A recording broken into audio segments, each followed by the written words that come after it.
candidate CV. If you're looking at somebody who's been temping for the past 4 to 5 years, there's 4 to 5 leads straight away on their CV from previous clients and where they've worked, etc. So what I would advise anybody to do who's starting off a temp is get candidates who are available immediately or coming out of contracts, building up kind of leads from there. Where have they worked? Talk to your candidates. Who do they report into? They're a really minefield of information. Get them on your side. You can identify who they contracted with, and you can then build what I would call your hot list. So your hot list of clients and your hot list of candidates from there. And another thing that's really prevalent in the temp and contract side is keeping your traitor list. And this would be a word I think that, oh God, has probably been I learned it when I first started in recruitment about 20 years ago. But what this means is this is where you have temps or contractors temping that you don't have the business on. So these are all clients that you can approach. So that's what I would say kind of from a client and candidate perspective, very much finding business on a proactive basis. Bringing it back then with the era that we're in now, with any type of business, like social selling and marketing is imperative. So you need to productize your solution offering. Like, for example, in Brightwater recently, we've launched our flexible hiring solutions, so that we have obviously productized this so clients know exactly what they're getting when they're coming looking for a temp. They know what the benefits are, they know what it's going to entail, and they know what the service is. Other than that, I would say keeping your LinkedIn and your social media up to date. If you've candidate client testimonials, these are great to get out there. People will know that you are a temp and contract recruiter. Obviously posting industry related content, advertising your roles, just keeping it varied, but become known as a specialist within your market. So that's kind of a brief kind of whistle tour from a candidate, client, and I suppose a marketing perspective. But what is very important as well when you are looking at temp and contractors is the maintenance of them. So you are the employer. So if a candidate is on a visa, you need to check that their visa is valid and that it's on date.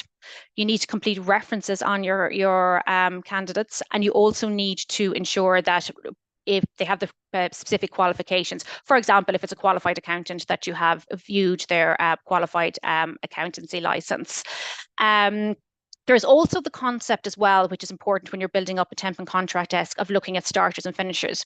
And the reason I say this is because temps don't last forever. We wish they did, but they don't. So you are going to have people who are going to be finishing. So in order to have, say, 10 temps out, you may need to fill 15 roles, so it's really keeping in touch and keeping that aftercare with your candidates. I can't emphasize this enough. Once somebody goes into an assignment, it's really, really key that you absolutely keep in touch with them, find out how they're getting on, and they are a minefield of information. You'll find out who else is contracting there, who else they have in the business, and you'll get referrals through this basis. But that's probably pretty much it, a whistle top on temps. Stephen, I know you're going to kick on now and go into the contractors. I would think kind of from a top tip wise, I would just say stick with it. It can be a slow build, but it's absolutely worth it, and be resilient with it. And I would say the proactive business development would be absolutely key. Thanks, guys. Jean, brilliant. Thank you so much. And just before we dip to go to Stephen, I should have highlighted on the Q&A session, we're going to do two things in the Q&A. There's capacity at the end of the screen. If people want to pop a question in, please do, and we'll get around to it at the end of the session. In advance, a couple of people popped questions through, and I've got one or two for Jean now that I think would be beneficial. Yeah. So there's a couple of things. You spoke about hot lists. Yes. How does one build a hot list? Go back and expand on that for me just a little bit, so people understand the language and the acronyms that are used. Yeah, no problem. So depending on what your CRM is, a lot of CRMs currently will have a facility for you to add a hot list function. And this is when you speak to client A and the client A takes on temp and contractors, you can add them to this hot list. Similar, and I would say similar from a candidate perspective, it's really important because it's so fast paced that you have your list of candidates available. If you don't have it from a CRM function, I would say kind of a whiteboard or, kind of keeping an Excel spreadsheet. But these are just literally, so I have candidate A, they have strong accounts payable experience, they're available immediately. I know company A, B, and C take on accounts payable people. I can go to them straight away because it's all speed of response when it's coming to temps. And that's where it differs slightly from the perm space, isn't it? It's the availability to do the job rather than the fit to the organization is what the client is looking for. And you know what I would say as well, Brian, on that, you have to have the candidate who'll want to do the job and commit to it. So it's about you putting there's no point representing a candidate who's a third round for a permanent interview stage. You know, it's knowing the candidate that'll take the role. It's important as well. Another thing you mentioned was, well, at the end you said about stick with it, which I think is a really interesting phrase, because it takes time to build a temp desk. Yes, it does. Put a timeline on building a successful temp desk, because I think to be interesting for the audience to understand, you could be looking at 12 to 18 to 24 months before you start building a really healthy recurring income desk. You could. I think that really does depend on the area. But you're absolutely right. It can take up to 12 months to get kind of up to kind of that 10, 15, 20 temp and contractor space. But what you will find within that time as well, you're going to have peaks and troughs. So you're going to have what we call temp to perm. So you will have that opportunity to get your once-off fees as well. And what you can do with a temp desk, you can really work off it, because once you get your workers up to a certain space, I would say, like maybe kind of 60% of them are off and off for permanent roles in the businesses that they're there. So there's your permanent fee. So yes, it does take time, but once you have it done, I would say kind of 12 months. You'd need to kind of really stick at it for 12 months, being realistic. Great. And that's really useful, because it's 12 months for the consultant to stick at it, but also for the business to have invested in it and not expect that quick return. So yeah, but once it's up and running, the return is massive. Okay, great.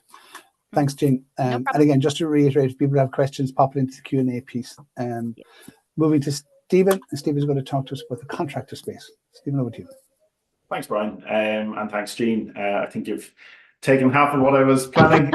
Sorry. But listen, I think it's a good opportunity to build on what you've said there, because there is a distinctive differential between the temp desk and daily rate contracting. A few things I'll go into, maybe the elements of what makes a successful contract recruiter in a moment. But I think if we look at the business side of things, you mentioned in terms of, say, payrolling as an element within temping and the temp desk and building a temp desk, that isn't the same sort of scenario when it comes to daily rate contractors. The vast majority of the time, you will want them set up as a limited. In fact, you'll always want them set up as a limited company contractor, but they'll either have their own limited company or they'll be utilizing a service such as Contracting Plus. And that's where a partnership with someone like Contracting Plus or the various accountancy firms is essential, because they will actually help you to build your contract desk. They will help you to understand your market when you start out. And if you are just starting out, it's really important that you can understand that, because when you talk to contractors, or if you're talking to permanent people who have potentially hit a VR patch and are looking to move into the world of contracting, they need your guidance, they need your help, and that's what they rely on. They come looking for somebody who has an expertise in this area. And if you can build that understanding and that expertise and give them the confidence and the comfort that it's okay to go contracting, and that, you know, it's not the precarious environment that some of them feel it is, and that doesn't mean it's not without risks, but those risks are very well rewarded on the flip side in terms of the daily rates that they can earn as a contractor. So being able to engage with somebody like Contracting Plus is very important, and have them as a partner, genuinely as a partner, and to help you through that at the start. As an individual, I think proactivity is key to building a good contract desk. We work, you know, in the IT and the business change space, but I think it doesn't matter what industry you're in. If you want to be a strong contract recruiter, you have to be proactive. That means first to market with the job when your client gives it to you. That comes down to a couple of things. You got to build a relationship with your client so you're getting the job first. You don't want a contract job that's 3-4 days old. And for a permanent role, that might be one thing. You know, you got 3-4 days, it's not the worst, maybe. A contract, if our guys don't have a contract role sewn up in 3 or 4 days, you'd be disappointed, you know. So being able to be first to market, as you say, Jean, having that hot list of candidates, that comes from experience and that comes from sticking with it. So you got to stick with it to build the experience and build a network of candidates, to know who are the good people out there, and from that then be able to get on the phone to them as quickly as possible and get them covered off for your role. But, you know, you are selling yourself ultimately. With clients, you are selling yourself. You're selling your expertise. You're selling your knowledge of the market. And that's key in terms of them having the belief and the trust in you, because it is different than when you sign up to a PSL. You sign up to a PSL, it's your company that are brought on board. They are the ones, it's the reputation of your organization that signed up to a PSL. A contract desk is very much about the individual. Of course, there's a reputational element from the company that you're working with. Of course, there's, what's your experience in the market? How long have you been around? Can you sustain the costs that are involved in running a contract book and a contract desk for an organization? Because it can be very pricey. If you're looking at an average contractor at 500 or 600 euros a day plus margin, that's 18, 20 days. You're looking at 12 grand, maybe 14, 15 grand a month per person. If you build a desk of 20, 30 contractors, you're up to a substantial cost there for the organization. Now, as Jean pointed out, the rewards are great. You can earn some really good margins from daily rate contracting, but you have to have a business that supports you and that is willing to set aside some capital in order to build that desk, because it does take time and it does take funds to be able to do that. Knowing your USP is key as well as a contract recruiter. I do believe that. I think knowing what you bring, and when you're talking to a client, being able to show them what you offer as their number one recruiter compared to the competition is key. Because if you're doing some business development, and you tend to be dealing with hiring managers rather than HR teams. It's very rare that a HR team is getting involved in daily rate contracting. It's normally a hiring manager. In our case, it's a CIO, an IT director, a head of change, whatever it might be at that level. For various different industries, it will be the head decision makers in those areas, but they tend to be on the ground. And they want to know that you know your stuff. So having a USP and being able to show them what you bring that others don't, and being able to show them that you have a knowledge of the industry. You know about their organization, you know what's going on in the industry, you know what current market rates are, and you need to be on top of your rates, your margins, and the elements around sort of, I suppose, what's in demand. So if you're talking to a CIO and they're saying, well, listen, where's the market strong at the moment? And you're saying, oh, listen, it's really tough to find, IT project managers at the moment, and they're getting inundated with, when you try and bluff your way through it, and they're being inundated with IT project manager CVs from other agencies. They're thinking, this person isn't aware of what's going on in the market. They don't know their market, and that can lead to a lack of trust in those areas. So that's one of the key things I would say. Jean, you alluded to it, but knowing your book is key. People forget that every renewal is just as good as a placement, So being on top of your contract book, knowing your contractors, getting to know where they're at. Are they enjoying their time? Are they running into problems? Are they, it's coming 2 months out from their renewal. Are you speaking to them and seeing what their situation is? Have their plans changed? Are they moving away? If you know that they plan to not renew 2 months in advance, you can have your candidates lined up, to call the manager 4 weeks out and say, listen, we're speaking to X, doesn't look like they're going to stay on, don't know if they've had a chat with you, but I've got 3 great people that could step into that role. They've worked with me before, I've screened them and worked with them, or whatever it might be. But being able to offer that comfort to a client and not have to put them through an interview process. You also don't give your competition the opportunity to get in and potentially fill that role. And that's a key piece to sustaining a modest or strong contract book, because people can get a run of luck, and you can place 8 or 10 contractors or 15 contractors in a short period of time, and you think, brilliant, I'm a superb contract recruiter now. I've got this nailed down. It's all ahead of me.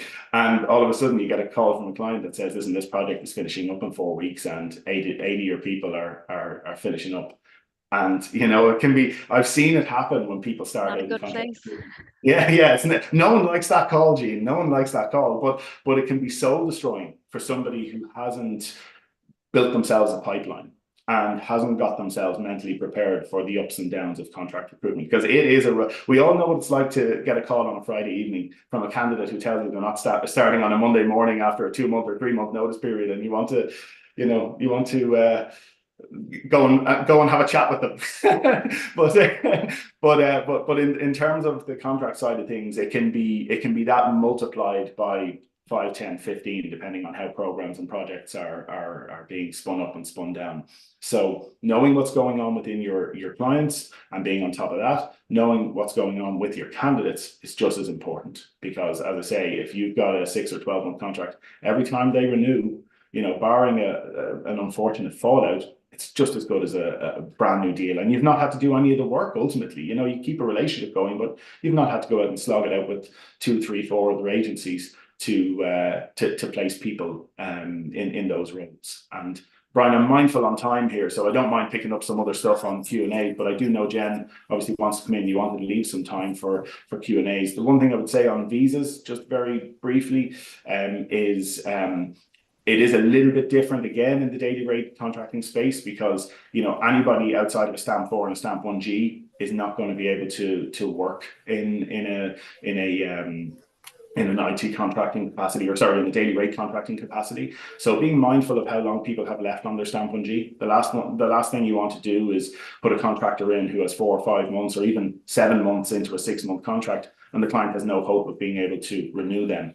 So just be careful on that with your visas. Obviously, a stamp 4, it's no different than anybody with an EU passport, so they have full rights to work. And there's less of a, as you said, Brian, there's 77% of people are career contractors. So, if you get into this market, you'll get to know these people and you'll work with them again and again. And if you build a strong reputation with them, they will come back to you. They will. We have a group of contractors that almost don't go to other agencies. They just come back to Otis because they've worked through us 4, 5, 6, 7 times over the years, and they might come to us and one other. But it is rare that a contractor from the daily rate side transfers over into a perm role, unless they previously had a perm background, maybe took up a couple of contracts and wanted to go back into the perm space.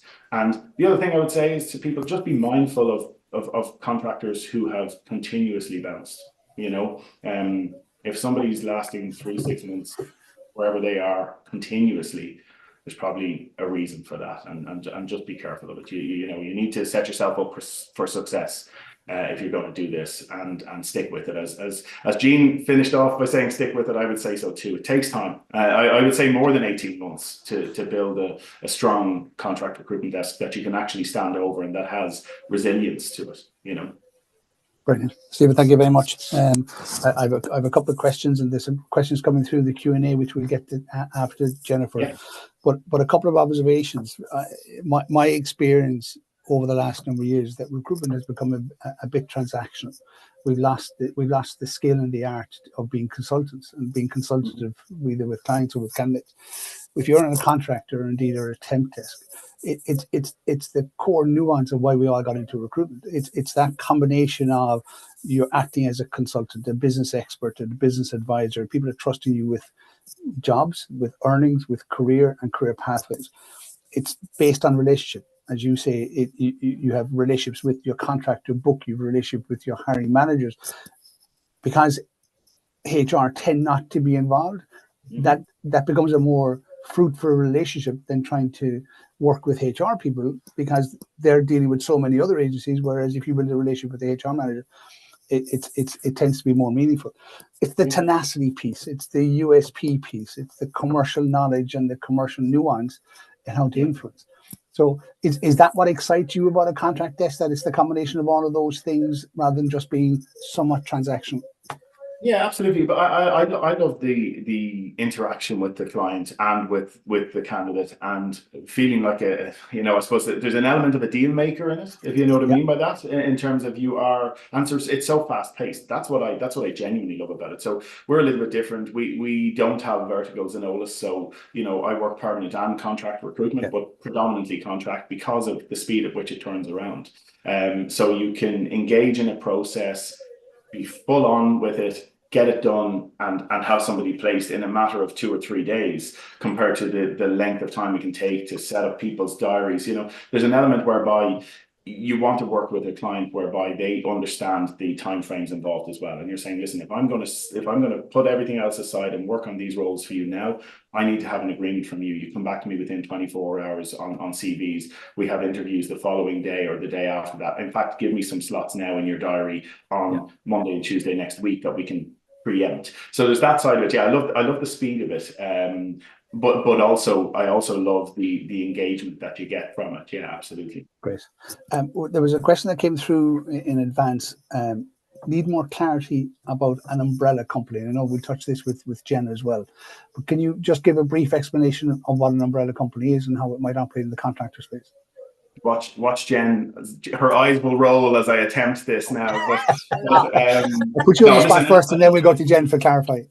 Yeah, okay. An umbrella company is ultimately a pre-established limited company that the likes of Contracting Plus will have. So, you know, Brian Hyland decides he wants to be an IT contractor tomorrow, and I've got him a job. Congratulations, Brian. And I'll say to you, listen, you've got two options here. You either set up your own limited company, or you can go the umbrella route. Now, to be honest with you, the vast majority of the time now, I advise people, if they don't already have a limited company, to go the umbrella route, because a lot of the benefits that were there maybe 10, 12 years ago, 15 years ago as a limited company director of your own limited company are gone. They're not there. You don't have the ability to, you know, write off your trip to you know, Mauritius as a company expense. In fact, I think it was actually somebody that wrote off their honeymoon that put the kibosh on it for everybody when revenue picked it up many years ago.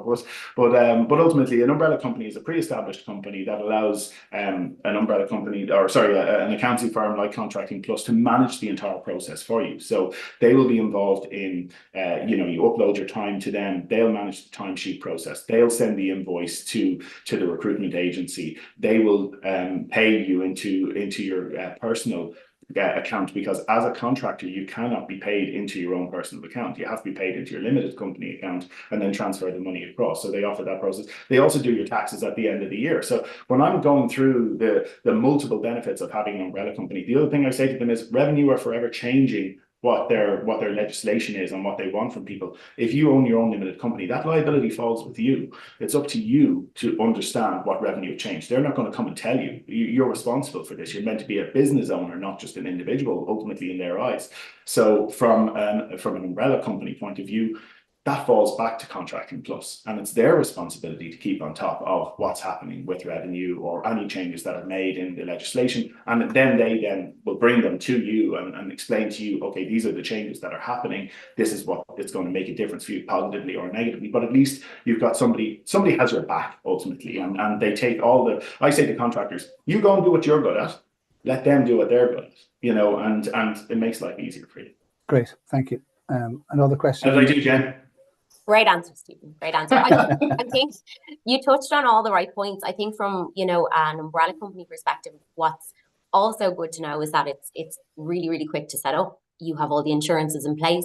So if you are working with clients where there's urgency, which as you've talked about, there often is on the contract side, an umbrella company, like with the likes of ourselves, we can have company details for a contract within an hour. That person is insured, they can start invoicing same day if needed.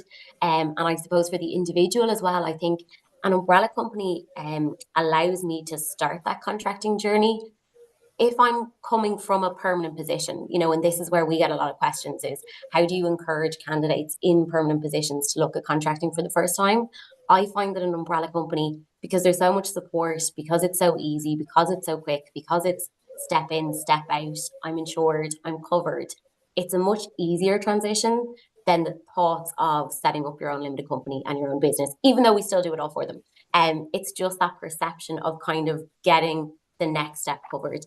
And we have all the insurances, they set it up for free. It's very, very easy. So I think probably about 80% of the people we speak to on a weekly basis start with an umbrella company. Great. Well done. We'll come back to the questions, Stephen, that are there for you at the tail end. As Jen had started into her piece, we'll continue straight to Jen. So over to you.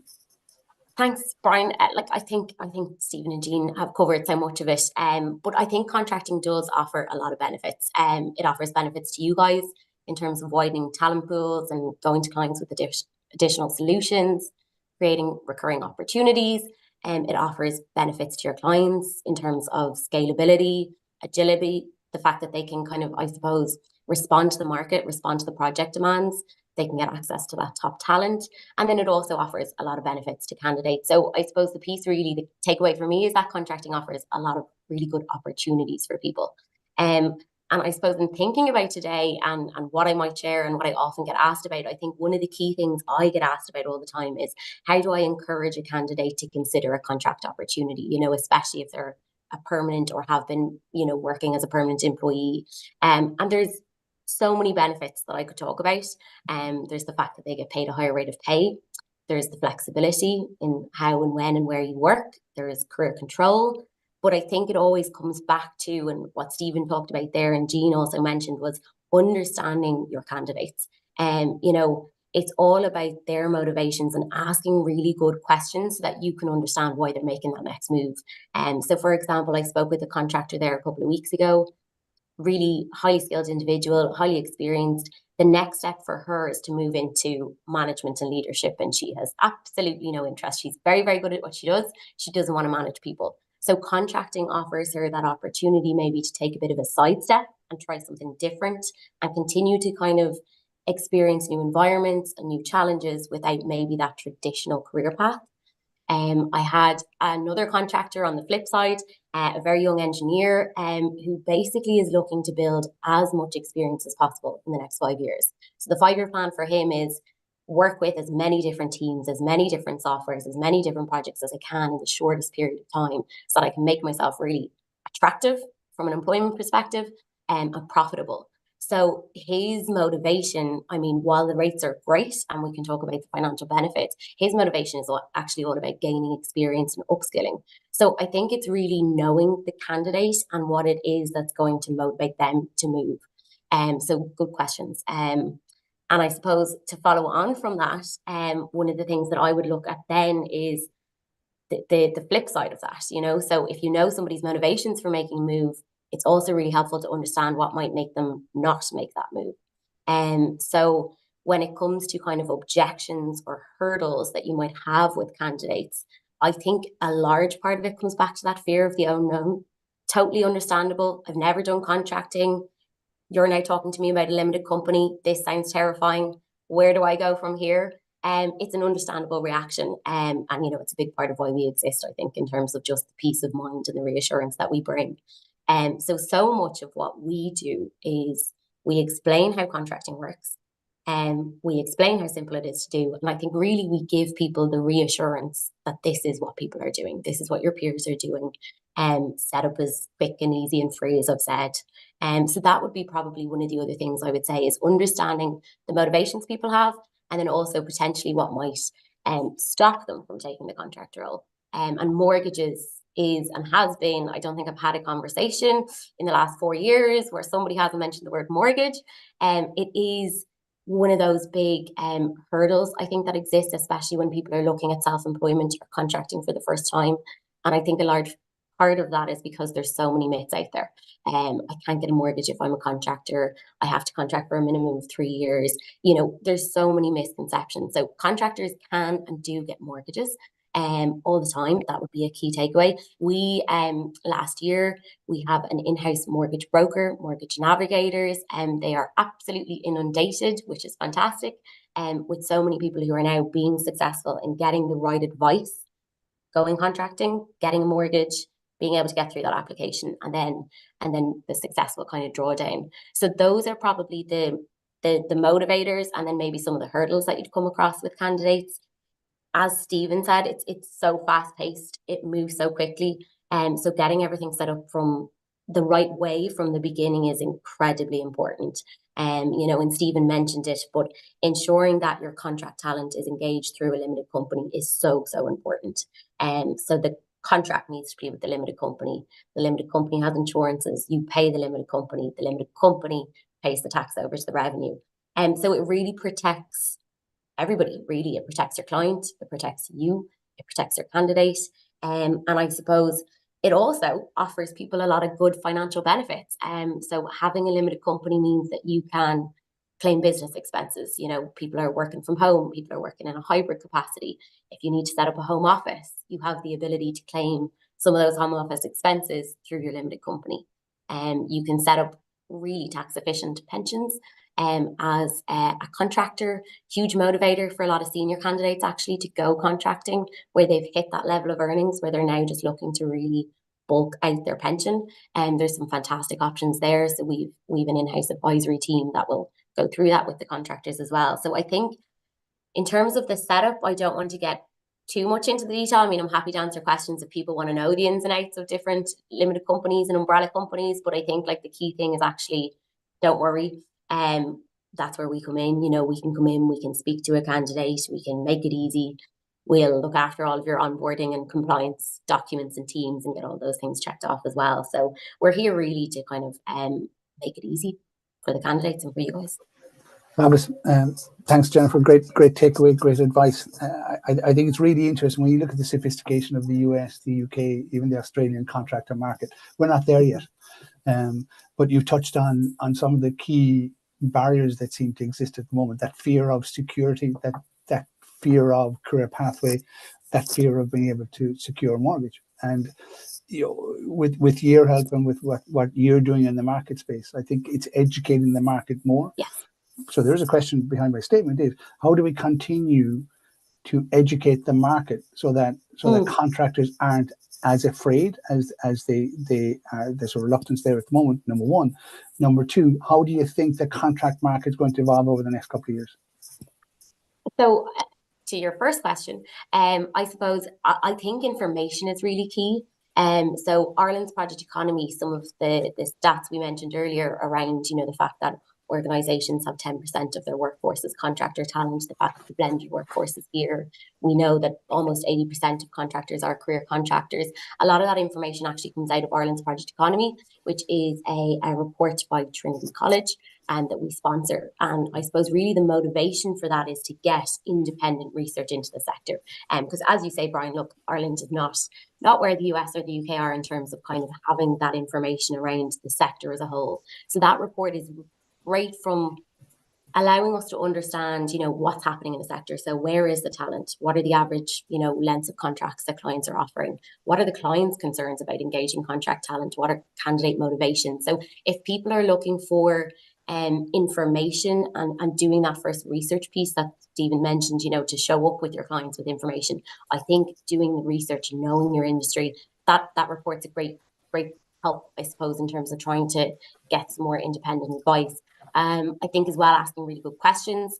You're not going to know what candidates are concerned about and worried about and what fears they have and what misconceptions they've heard unless you have these conversations. So the only way for us to educate people and give that information is to have that conversation with them. The second question you asked me, I think, was about where do I see the contracting market going? Yep. I mean, obviously, I'm going to be completely positive about this. I would love to see it grow and grow and grow. I do think that genuinely, I do think that people in work has changed so much in the last couple of years. We have so much flexibility, you know, whether that be hybrid roles, whether that be the way that people work, whether it be where people work. So I do think that flexibility lends itself really well to contracting and project-based work. I also think the talent wants to be engaged in a challenging, interesting environment. People aren't, certainly in my experience, and if I even think about my peer groups, you know, people aren't looking at the next 30 years. People are looking at the next 2 years. You know, so having an interesting and engaging and challenging opportunity in front of you, again, if that's your motivation, if you're looking to kind of upskill, contracting, you know, lends itself so well to that. So we'd be positive about where the market's going, definitely. Great. Fabulous. Thank you so much. Jean, Stephen and Jen, thank you all for your pieces. We have a few questions now. Let me just, so in terms of candidate sourcing, especially immediate candidates, what's the best place to source? LinkedIn Recruiter doesn't have a function to indicate someone is immediate. Often when advertising, perm candidates will apply and a lot of time is spent speaking to them when at the end they're not open to or suitable to temp work that need a quick turnaround. Any advice on the best way to build your hot list of temp candidates? So that applies to Jean and Stephen. Yeah, like again, I think it's about educating candidates. You will see, and it's about kind of really delving into the CVs. Like, for example, like, I mean, you'll see people are coming to the end of training contracts or coming to the end of a contract role, or quite often on somebody's CV, it could be incorrect. Like, I quite often would speak to a candidate that might have, say, 2021 to present, but they've actually finished, so they don't always represent themselves as to being available immediately, and that's where your due diligence will come into play. So it's really about kind of getting under the bonnet with the candidate. Are you available? Would you consider? But I think it's that education piece, going back to what Jen says. It's really like it's taking it away. Like temping is a little bit different. Well, temp contract, temping is obviously it's PAYE based, so that's kind of the main difference. But even taking that phrase out of it, you have to say to a candidate, you're going to get diverse experience. Like, we'd work with a lot of newly qualified accountants. So if you go 6 months into a pharma company, that's fantastic experience. You're going to get that onto your CV. You may get to implement a system, etc. So I think, I suppose, to put it in a nutshell, you have to believe that it's the best solution. If you're bought into it and you genuinely believe that this is a good option for these people, you can convey that in your consultative pitch with them. But yeah, I would say it's about delving into candidate CVs. You'll find a lot of people mightn't have their actual dates are correct, etc. And you find people, don't assume that people who are in a permanent role won't be open to a contract. We've worked with a lot of people who've moved out of permanent roles for contracts. And this might seem a bit obvious. Ask them. Ask them, are they available for temporary contract work? Yeah. And not, I assume you wouldn't look. You have to, yeah. I've heard that, yeah. It's about, we have an opportunity here. Is this something you would consider? It's all about how you present it, and it can absolutely lead to longer term opportunities for people. And I'd say flip side, on the client side, you need to educate the clients too. Like, I've recruited temp and contract roles, and clients have gone, oh, but they've jumped around in their CV, or they've had too many temp roles. So you have to be really kind of firm when you're talking, but they've kept themselves employed, particularly throughout COVID. Like, it's impressive if somebody has 3 to 4 6-month contracts on their CV, they kept working. So you have to kind of be able to push back, and negotiation is a massive part of temp and contracting. So you have to be strong with that. I agree completely. It's interesting how we present it as consultants is really important. Yes. I in the past, I've heard people say, this is only a temp role, or this is only a which belittles it from the outset. So now you're scrambling in order to convince them to go forward. Whereas if you're positive about it, proactive about it, then you're presenting the benefits rather than presenting it in a negative light in any way. You should be comfortable. I think you should be confident. Yeah. I think there's another side to it as well, guys. Because if we look at what our audience is today, it's consultants looking to understand it a little bit more. It's important for them to look at the why and the cost as well. And what I mean by that is, don't be afraid to ask somebody if they're coming to you with a very strong permanent background, now asking about contracting. You need to understand why they're asking that, right? And what's the motivation behind why they want to go contracting? Because, and I bring the cost in there, the cost to you can be a hell of a lot more than the cost to them, because it's very easy for a candidate to say, oh yeah, sure, put me forward. Sure, I'll go for it. I'll do the interview. And you get through the process. The client loves them and offers them. And then they drag their heels because you haven't looked after the initial phase of informing them and making sure they're genuinely on board with the idea of contracting. So it's very easy. It can be very hard to gain a client. It can be very easy to lose a client. And that can come from a bad candidate. It can be something that I say you didn't do, but you probably did make the mistake by not qualifying the candidate properly at the start. So, if you're looking at candidates who are looking to move from a permanent perspective into a contract role or into the contract market, just be happy to ask some tough questions. There's nothing wrong with asking tough questions. That's what you're there for. The last 3 or 4 years, no disrespect, during COVID, there's been an element of order taking to recruitment. It's been a lot of sectors. It's been easy. It's been flooding in. And a lot of people who maybe started in that 3 or 4 years haven't yet had those cycles of when it's up and when it's down. So, if you're going to stick at it now over the next 18 months until things improve again, don't be afraid to ask tough questions, and remember, you're there to offer a service to your client, and that's to be the barrier between them and good and bad candidates.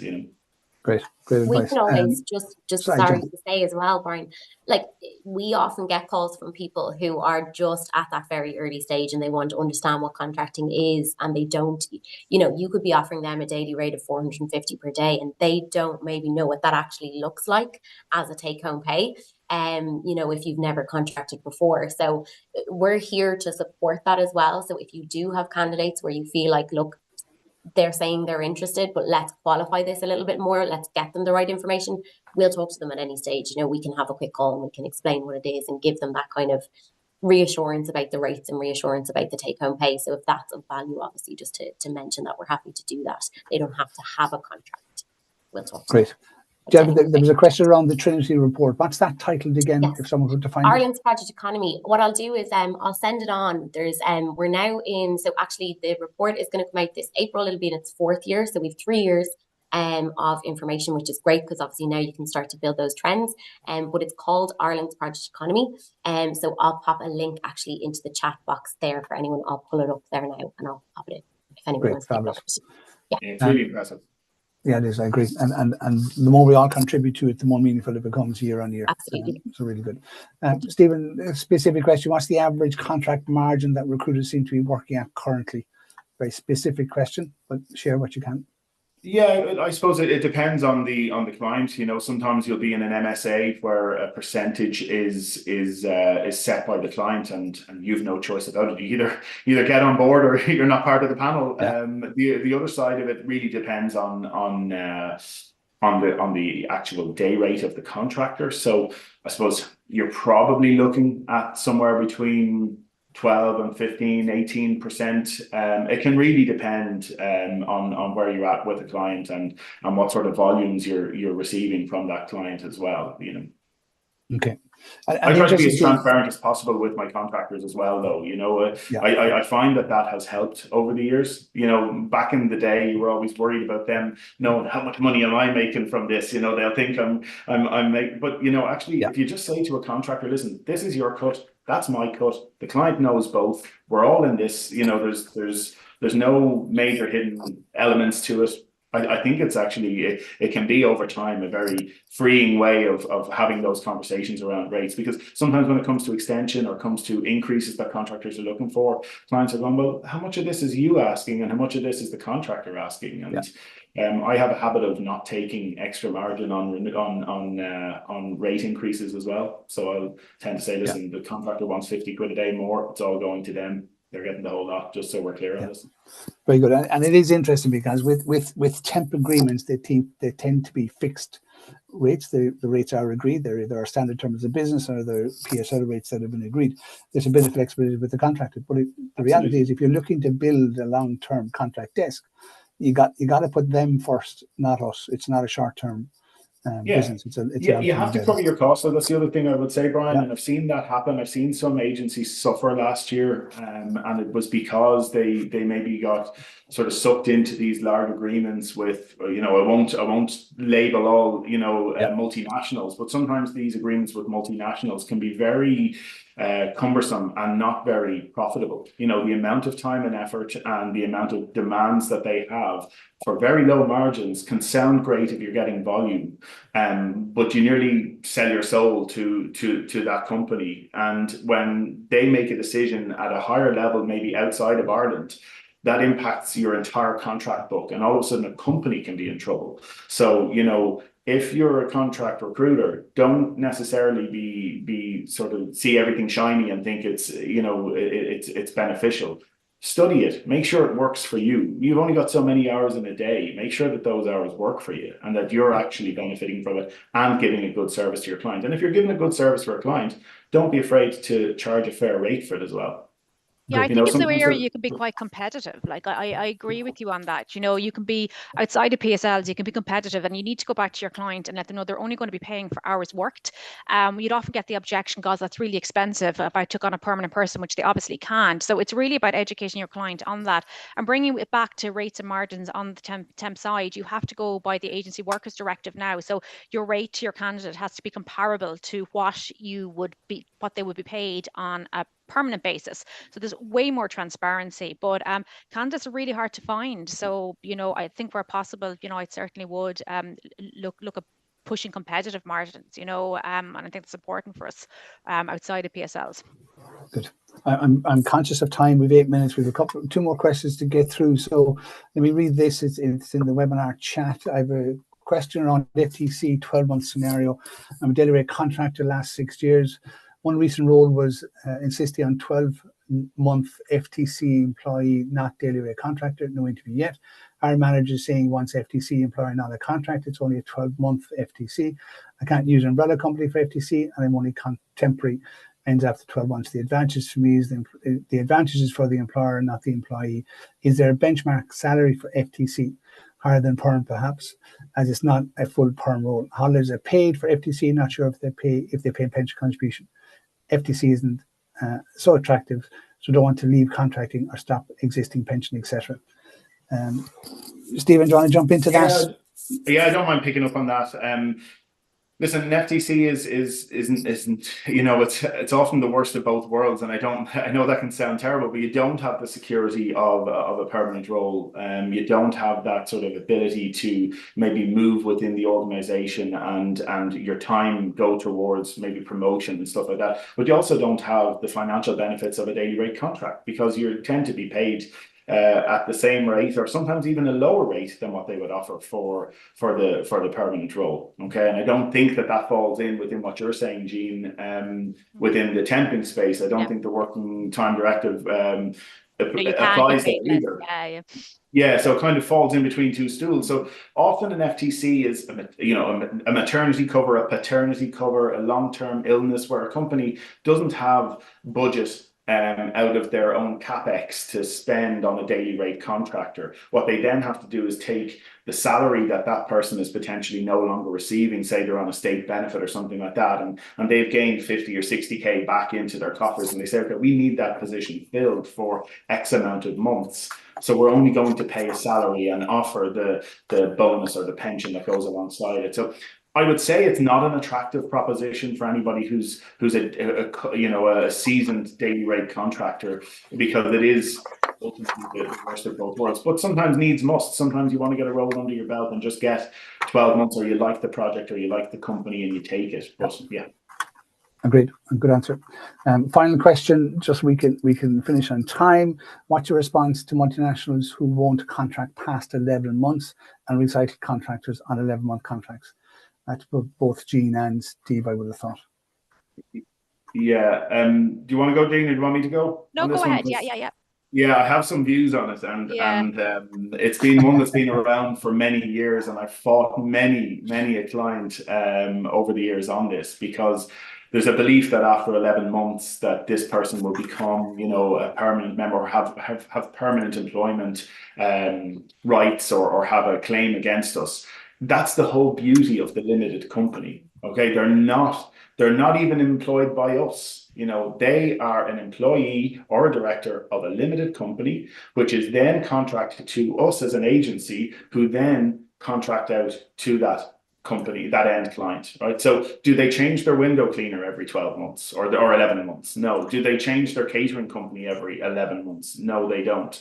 And this has been my argument time and time again with companies. But sometimes it's a HR or a people services division within a company that's deciding on these things, and it really is an interpretation of the law. But in nearly 21 years of being in OLAS, I've not had a single client who's run into a problem with having contractors on site for 5, 6, 7. I have a contractor who's 19 years working for me, and there's not an issue, because everything's done right. And yet again, and I promise Jen is not paying me, having a limited company there in between is the key thing, and it's why it's so important. It's another reason why it's so important. It's so different. That's Jean, you have 60 seconds. On the PAYE side, it's different because you are an employee, so that's where you do obviously gain the rights, and that's why that 11 months does kick in. But that's an interesting take in it, Stephen, for sure, for the contracting side. So they are different between PAYE and contracting limited company. And bear in mind, it's okay to have a different opinion to your client. That's what consulting is about. You're the expert. Back yourself to give. You won't always win all the battles, but at least you're showing yourself to be an expert. So they lost loads of them, Brian. We all do. Absolutely. I'm sure we lose some today, but that's okay. Yeah. So by way of wrap up, before I give my thanks, the title of the session was 7 Essential Tips, my 7R, speed of response, be proactive, manage your pipeline, starters, finishers, make sure the business is invested in establishing a temp or a contract desk, because you can't do it in isolation. Make sure that you're sharing information with contractors so they understand the reality versus the perception with regard to mortgages, job security, career pathway, etc. Be consultative and build relationships. They're my 7 takeaways. So to Jean, Stephen, Jennifer, hugely informative. Thank you so much. To those who attended, thank you. I hope we got around to answering your questions. If we haven't, please do reach out either through Anna or others, and we'll get back to you individually for anything. But really great session. Thanks so much, everybody. Thanks, Brian. Thanks, guys. Thanks, Thanks Brian. everyone. Thanks, Bye. guys. Thanks, Bye. Jean. Thanks, Jen.